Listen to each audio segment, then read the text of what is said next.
Alhamdulillah, Allahumma salli wa sallim ala sayyidina Muhammadin miftahi babi rahmatillah adada ma fi ilmillah salatan wa salaman daimaini bidawam mulkillah wa ala alihi wa sahbihi wa man walah wa la hawla wa la quwwata illa billah ta'ala subhanaka la ilma lana illa ma 'allamtana innaka antal alimul hakim. Rabbi shrah li sadri wa yassir li amri wa hlul 'uqdatam min lisani yafqahu qawli. Rabbi zidna ilma warzuqna fahma. Bismillahirrahmanirrahim.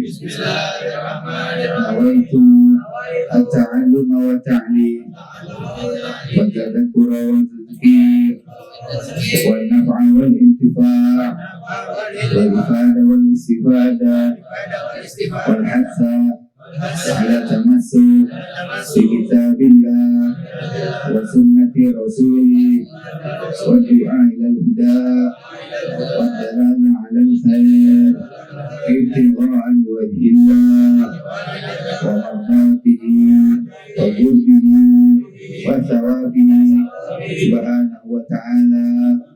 Alhamdulillah, Allah subhanahu wa ta'ala kumpulkan kita lagi dalam majlis Ta'lim Nurul Yakin yang pada malam ini bertempat di kediaman Bang Isban serta keluarga besarnya, dan mudah-mudahan Allah subhanahu wa ta'ala yang mana beliau juga sekalian niatkan untuk yang alhamdulillah istri beliau kandungannya usianya 4 bulan, kita minta doa semua, tadi udah dibacain tahlil yasin semua ratib.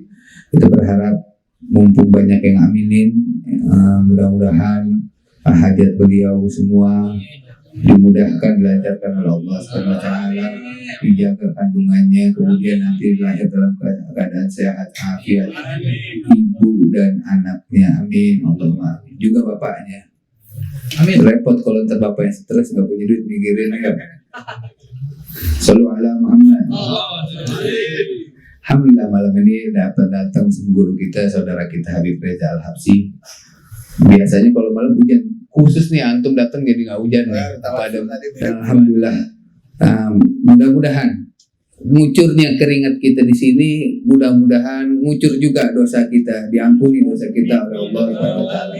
Amin Allahumma amin. Juga para asatidz, para tokoh masyarakat, tokoh setempat, para ulama yang tidak dapat Al-Fagir sebutkan namanya satu demi satu, namun tidak mengurangi daripada rasa hormat. Kayaknya pernah ngisi di masjid sini ya kalau nggak salah, waktu Muharram sebelum Covid dulu deh ya. Masya Allah, alhamdulillah. Berarti kita bukan orang jauh, orang dekat, karena kita pernah bareng-bareng. Mudah-mudahan kumpulnya kita di sini nanti di yaumul kiamah kita berkumpul dengan Rasulullah Sallallahu Alaihi Wasallam. Amin Allahumma amin. Kita harus senang banyak selawat sama Nabi Muhammad Sallallahu Alaihi Wasallam. Mau nyambut bulan Ramadan, pasti semuanya kepengen, semuanya Al-Fagir kan semuanya kepengen puasanya pada full, betul? Tarawihnya pada bisa berjamaah, betul? Bisa baca Quran khatam berkali-kali, betul?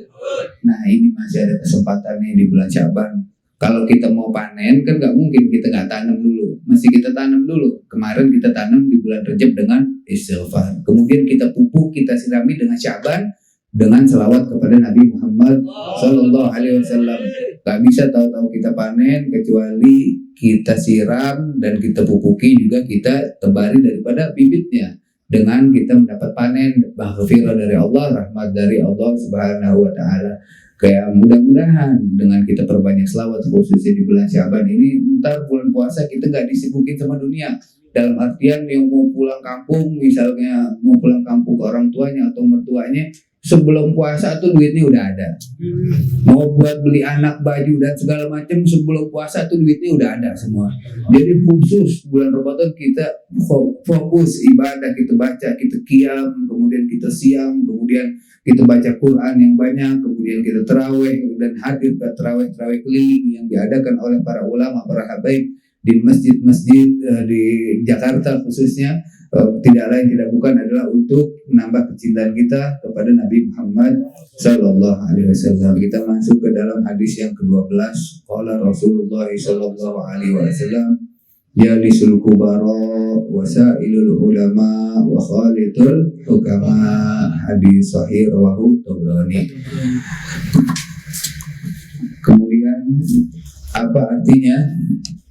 Artinya adalah duduklah, bertemanlah bersama orang-orang yang tua. Orang-orang tua nanti kita jelaskan.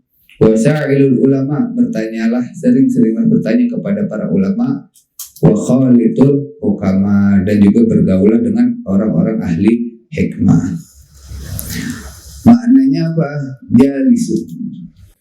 Perintah ini untuk kita duduk. Ini kan amr semua. Jalisu, sa'ilu, khalitu. Jadi perintah dari Rasulullah SAW untuk banyak kita duduk berteman di antara orang yang tua. Maksudnya di sini orang yang tua, pemuka agama, pembesar daripada agama. Al-Imam Ibnu Jazuli rahimahullah ta'ala menyatakan bahwasanya umur ini dibagi menjadi 5 bagian. Pertama, umur namanya siba. Siba ini masa kanak-kanak, Pak. Dari lahir sampai 15 tahun, itu namanya masa kanak-anak, siba. Kemudian syabab. Syabab ini remaja. Remaja itu kata Ibnu Jazuli 15 sampai 35 tahun. Berarti 33 tahun, 29 tahun masih remaja. Kemudian al-kuhulah. Kuhulah ini masa dewasa 35 sampai 50 tahun. Kemudian suyukha. Suyukha ini syekh, orang tua. Dibilang orang tua, umurnya batasannya 50 sampai 70 tahun. Dan yang terakhir adalah kibar, adalah sepuh 70 tahun ke atas. Berarti sibah 0 sampai 15 tahun. Kemudian syabab dari 15 sampai 35 tahun. Kemudian kuhula 35 sampai 50 tahun. Kemudian suyukha 50 sampai 70 tahun. Dan kemudian kibar 70 tahun sampai lebih ke atas. Dan ini Imam Ibnu Jazuli menyatakan umur ini menjadi terbagi 5. Maksudnya apa? Kita duduk bersama orang-orang kubar, orang-orang yang tua, dalam artian karena orang yang tua itu berarti kalau kibar di sini, kalau kita masukin ke kata Imam Ibnu Jazuli, umurnya 70 tahun ke atas baru dimasukin kategori daripada orang yang tua, yang sepuh. Tetapi kalau memang tidak ada di tempat kita, berarti yang mendekati atau yang paling tua. Sering-sering kita diperintahkan Nabi sering-sering untuk duduk bersama mereka karena pengalamannya lebih banyak. Kemudian tetapi ada garis bawahnya, tetapi paling tidak yang sesepuh ini orang soleh, tidak meninggalkan sholat, mereka menjaga sholat jamaahnya kalau tidak uzur ya. Kalau uzur lain lagi ceritanya. Kemudian Masya Allah baik, sering ngasih nasihat petunjuk yang baik, bukannya nyesatin. Kalau di sini kan Masya Allah orang tuanya ngasih petunjuk yang baik.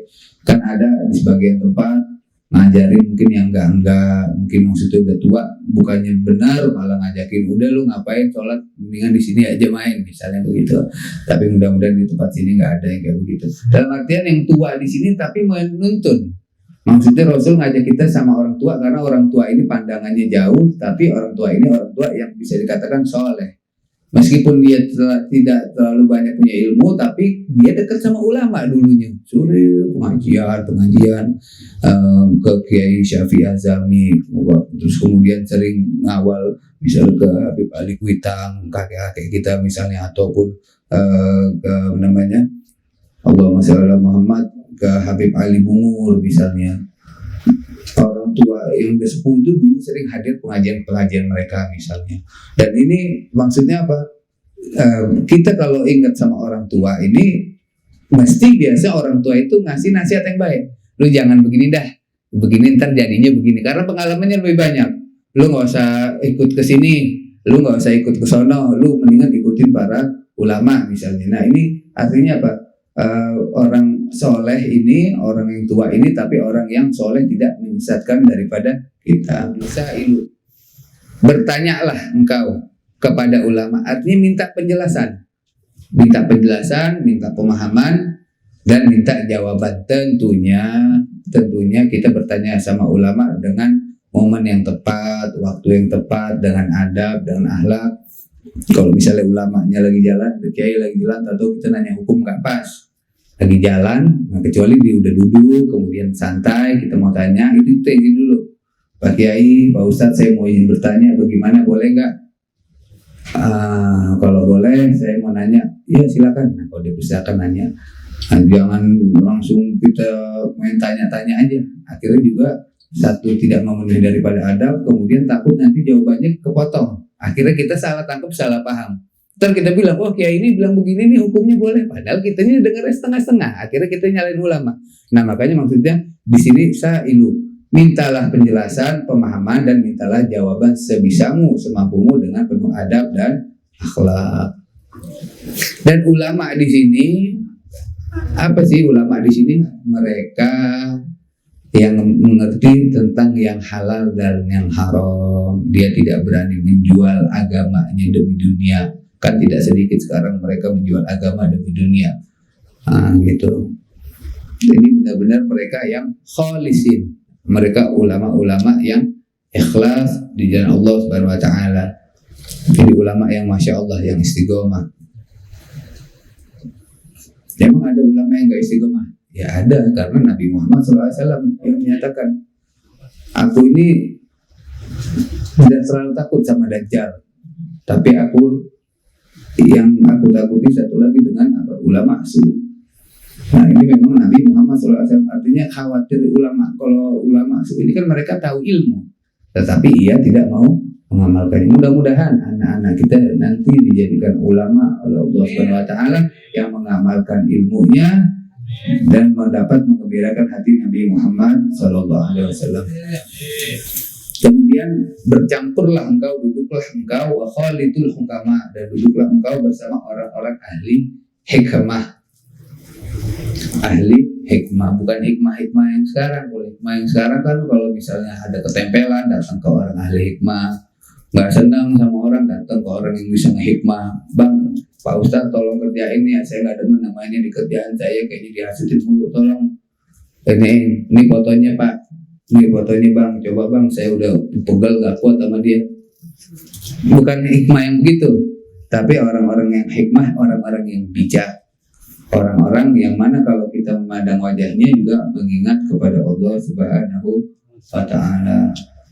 Allahumma shalli ala sayyidina Muhammad wa ala ali sayyidina Muhammad. Dilazimkan kita untuk banyak berduduk dengan syuyukh, dengan para masyaikh.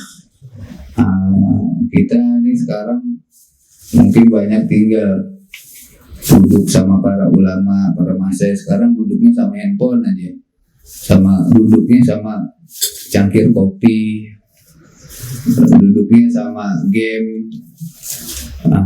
Dan makanya maksudnya ayo kita duduk lagi bersama para masyaikh, bersama para muallim, para ulama. Kita duduk sehingga kita tidak mengamalkan sesuatu tidak berdasarkan dengan ilmu. Kadang-kadang kan kita ngamalin sesuatu kita nggak tahu ilmunya, atau main amalin aja, mungkin karena melihat. Nah itulah kita makanya nanya sama ulama, nanya sama orang soleh. Duduk kita sama orang-orang, para masyaikh, orang-orang pemuka, pembesar agama. Allahumma shalli ala sayyidina Muhammad wa ala sayyidina Muhammad. Juga kalau kita sering duduk sama ulama, ini kita dapat berkaca, bercermin dengan adabnya mereka, dengan akhlaknya mereka, karena mereka mengikuti akhlaknya Rasulullah Sallallahu Alaihi Wasallam. Allahumma shalli ala sayyidina Muhammad wa ala sayyidina Muhammad. Karena mereka ulama yang amilin ini, yang soleh, mereka tahu had-hadnya Allah, batasan-batasannya Allah Subhanahu wa ta'ala, dan mereka kalau ngomong itu nepatin daripada ucapannya atau janjinya, dan mereka menegakkan syariat.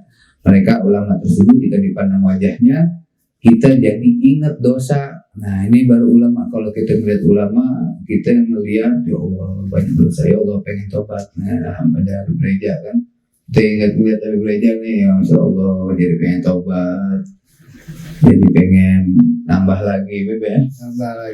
Nambah lagi rezekinya, amin. Nambah pahala, nambah perahu, ya. Allahumma sholli ala Muhammad.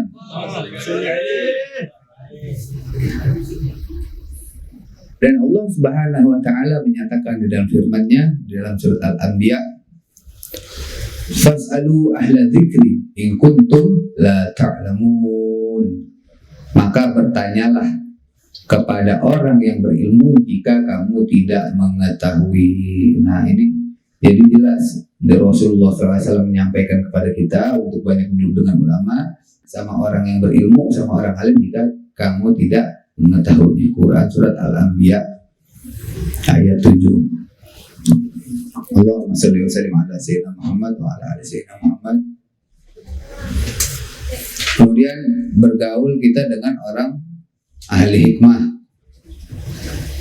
karena orang-orang ahli hikmah ini bisa dibilang orang-orang sufi lah, bahasa enaknya orang-orang yang sering yang tasawufnya tinggi, punya jiwa sufi ini orang-orang ahli hikmah. Tetapi jangan salah, harus kita garis bawahi, orang-orang sufi ini sebelum mereka menjadi sufi, dia menjadi fuqaha dulu, menjadi orang yang ahli fikihnya udah mantep, baru dia perdalam daripada tasawufnya. Kalau sekarang kan agak langsung jadi sufi aja. Wudu toharonya masih berantakan, wudunya masih berantakan, udah nggak usah sholat, cukup niat aja. Nah kan ada yang gitu, akhirnya ngeblank jadinya. Gitu. Makanya pentingnya kita juga ngaji fikih. Nah maksudnya hukama di sini adalah orang hikmah yang mereka punya dasar syariat. Allahumma shalli ala sayyidina Muhammad wa sayyidina Muhammad. Tuh token mana bunyi itu?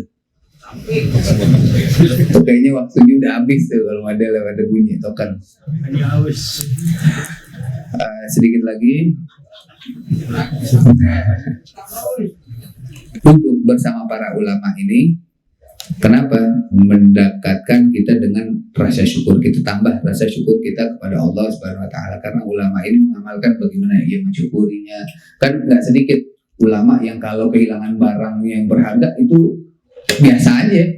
Oh, bukan punya kita, ini berarti cuma titipan, itu punya Allah Subhanahu wa taala. Gak bingung, mobilnya hilang, gak bingung daripada hartanya hilang. Sallallahu alaihi Muhammad.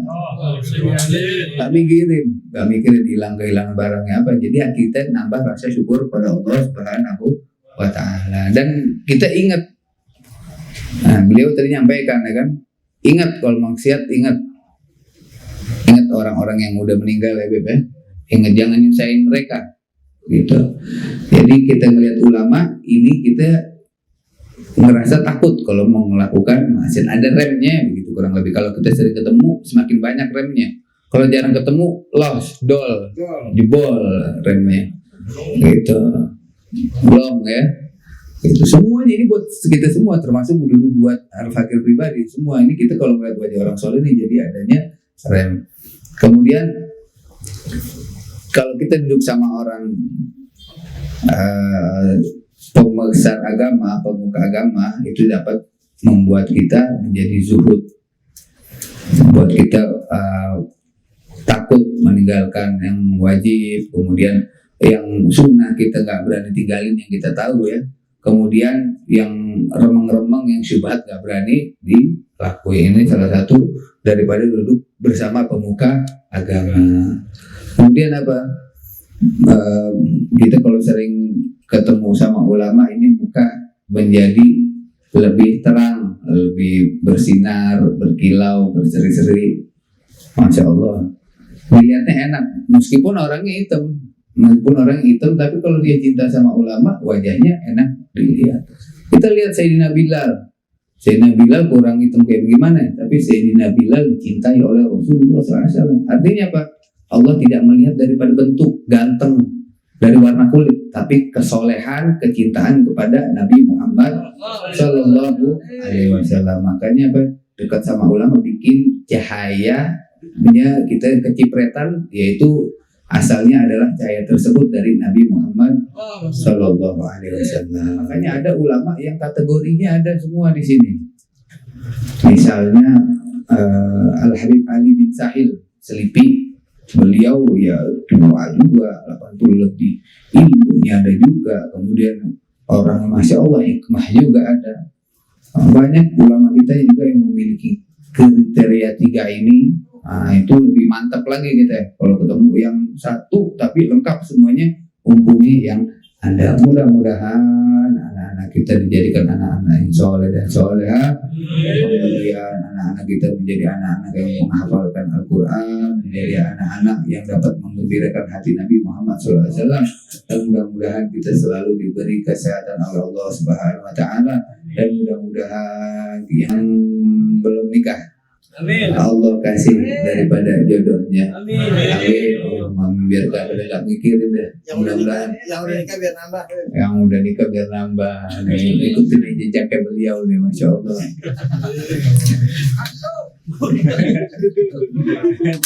Biar ibu-ibu yang kayaknya ada ibu-ibu juga di dalam ya, ada berapa orang? 11. Oh 15. Mudah-mudahan ibu-ibu semua diberi kesehatan. Allah buat baju lebaran anak-anak semuanya ntar udah ada. Kemudian buat puasa. Nah ibu-ibu ini jangan lupa Bu, ini masih ada kesempatan kalau barangkali ada yang bolong puasanya karena haid, karena halangan pada tahun kemarin, ini masih ada kesempatan dibayar daripada puasanya. Karena Nabi Muhammad SAW menyatakan kunna na'mur bi qada'i shalah la bi qada'i shaum. Kami ini diperintahkan oleh Allah Subhanahu Wa Taala, kami memerintahkan apa? Bagi perempuan untuk mengkodok daripada puasanya, tidak mengkodok daripada sholatnya ketika haid. Jadi sholat kan kita udah tahu nih perempuan apa yang kodok. Nah ini ada kesempatan kodok puasa, kodok daripada puasa yang ditinggal pada masa haid. Sallallahu alaihi Muhammadin wa ala alihi wasallam wa ala hadratin Nabi Mustafa Rasulullah sallallahu alaihi wasallam. Fatihah.